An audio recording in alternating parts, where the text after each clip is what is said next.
If you're looking for the most advanced kids smartwatch right now, the Huawei Watch Kids X1 Pro is seriously impressive. But wow, it's expensive. First, the standout feature. The watch face actually detaches and rotates 360 degrees, so your kid can use it like a mini pocket camera. That's paired with a 13-megapixel rear camera and a 5-megapixel front camera, which is way better than most kids' smartwatches. Safety is where this thing really shines. It has dual-band satellite tracking, real-time location updates, safe zone alerts, and even an SOS button for emergencies.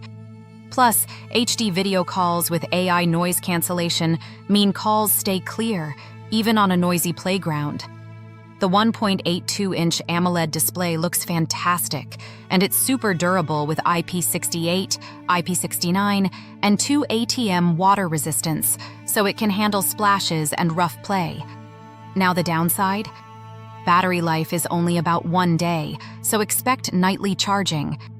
It's also bulky for smaller wrists, and at around $349, or roughly $7,000 in Rand, it costs more than some adult smartwatches. So, is it worth it?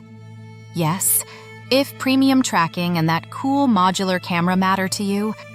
But if you just need basic GPS and calling, there are cheaper options that make way more sense.